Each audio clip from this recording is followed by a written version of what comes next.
Hey folks, welcome to On the Landscape YouTube channel. Hey, today we're talking about why landscaping is so expensive and things that make landscaping, if you know your numbers and you're charging the right prices, what makes things cost so much, and for homeowners too. Here we go. First thing right out the gate is overhead. And while some companies' overhead is more than others, it really is going to vary by the company itself. So with our company, we have a rather large shop for the size company we are. Now, our overhead, the way we break down, we'll talk about that some more, is our overhead's broken down actually between 3 different companies. We have Almond Landscape, the Hardscape Academy, and then there's some other side ventures with social media stuff too. So the overhead's broken down a little bit differently. So that kind of changes here. I'd still build this big of a shop, frankly, if I had an almond, if I still only did Almond Landscape, right? Because we intend to grow into this thing more and more. But the wise words of Miss Brittany, nobody ever wished they built a smaller pole barn. So that being said, number one is just your general overhead, but really your biggest expense is labor. We'll get to that. So shop overhead, your rent, whatever it is, your phone bill, your insurance. We'll go through a list of that stuff too to show you kind of like some of the overhead that you need to make sure you're accounting for. And when you talk to Cycle CPA, for example, use promo code Almond, of course. But you want to make sure that you're recovering all that overhead. But the big thing and the biggest cost right out the gate is labor, and that's your team. This load unload time in the morning, now this being our first year here, our first spring, Mr. Keith heading out here. Thank you, Keith, appreciate it, be safe. But labor is your biggest cost. Now this time right here that everybody's still on the clock, but they're not on the job producing materials, it's really, or producing projects, it's really important that that time is recovered. Sometimes we directly bill this to the job, it's actually in the man hours, but other times we call this unbillable time, and that actually goes into an overhead category where it is essentially billed back into each project, just kind of amortized over the whole year of job. So that's that there. Your second cost right out the gate is all the machines and equipment, right? If you're allocated, because if you don't have all the machines, you have even more labor. So that's not good. But we want to make sure we're using more machines than we are labor. And ironically enough, here comes Travis pushing a wheelbarrow. So you know how to use that thing? Barely? That's good. That's what we want. We don't want wheelbarrows anymore. So so that next thing then is so we've covered our shop, our rent, our overhead, that kind of stuff. Labor. Now part of it is when your company grows and gets to a point where you can have some inventory, that's another thing. And you've got to allocate and keep in mind stuff sitting around that's not being used exactly yet. It takes up valuable space, and that has value in its own right. We're pulling out a skid of mulch. But having inventory, that's one of those things, like instead of sending the guys in town, and this is something I really encourage now that I really know how important and critical this is having inventory. And so I'm going to encourage you, if you have a landscape company of any size really, and you have some room that you can have inventory of whatever you use the most, mulch, gravels, whatever the case, you need to have that stuff on hand. Because right now, instead of paying the guys to run in town potentially the wrong way, even to go to a supplier to grab mulch, they're loading up and they'll be out of here in the next 5 minutes, and we're not sending them 20 minutes in town to grab, however much mulch they need, then 15, 10, 20 minutes back up the road to the job site, wasting essentially, and then whatever time they spend at the yard, wasting all that time in a supply yard somewhere picking up materials. That's wasted time. That's probably, if all 3 guys put to do it, there'll be 3 man hours wasted.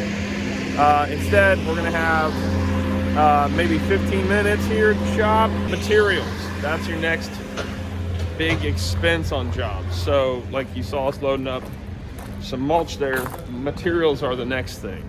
But our poly sand and all these materials, this is another cost you have to make sure. Are we dripping or something?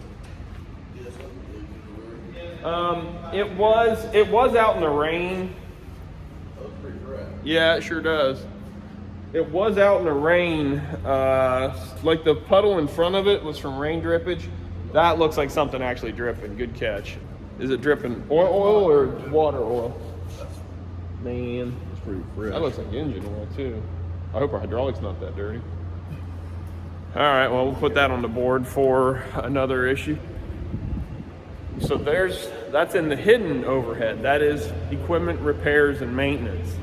And that is something that we eat up money, which is why we bought a brand new skid steer, and we're gonna always be in brand new stuff because we can't be troubleshooting stuff and messing around with things. So we're gonna write SK750 oil leak.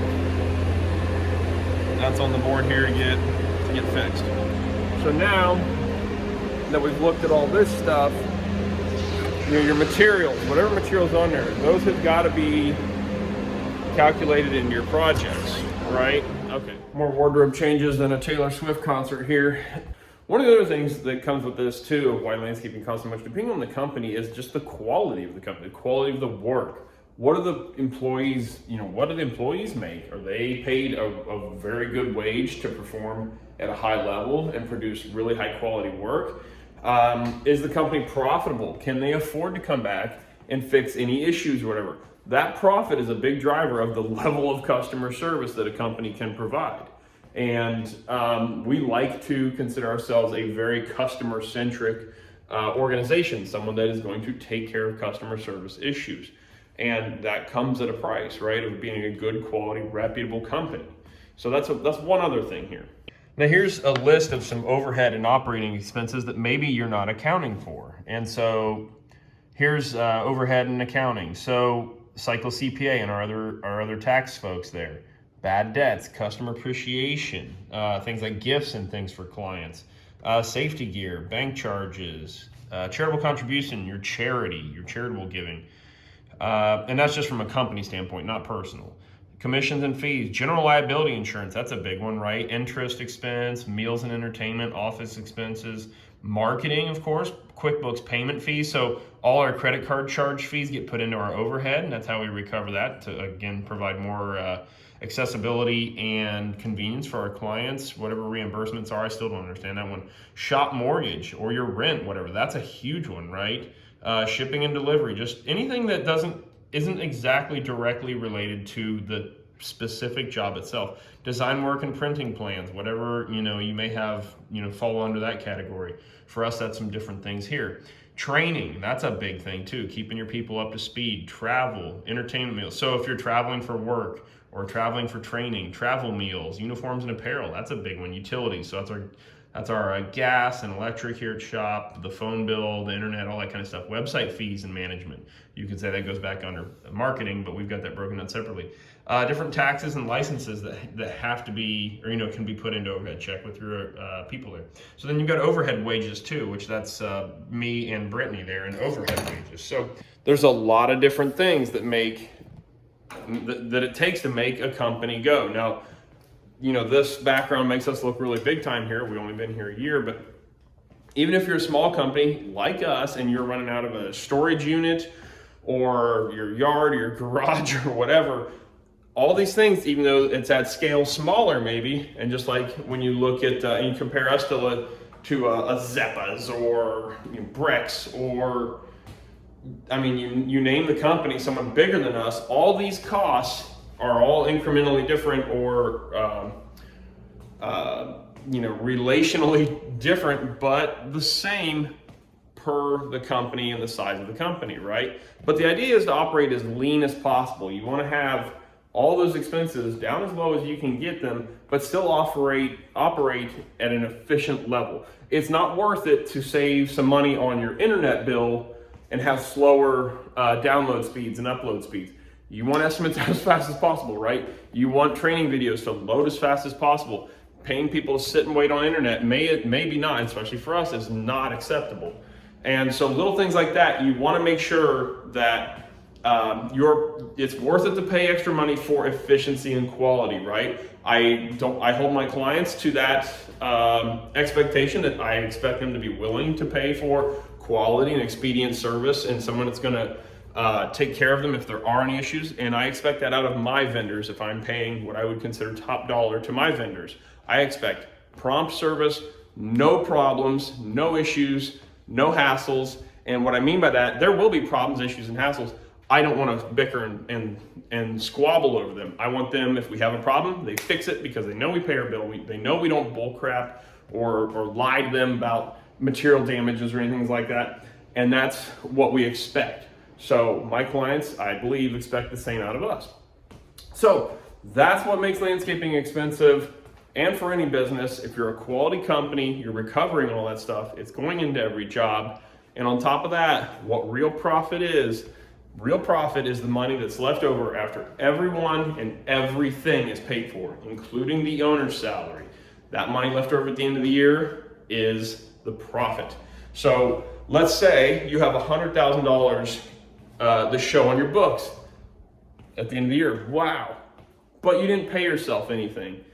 Well, you really didn't actually make any money if you break it down that way. But if you pay yourself a salary of $50,000 a year, let's say, and that would then come out of that $100,000, you now have $50,000 to show as profit, and that would be divided out by your gross sales to tell you what percentage of that 50K, you know, let's say it's 100, let's say you did 500,000 and you have $50,000 left over. That's a 50% or 50. That's a 10% net profit.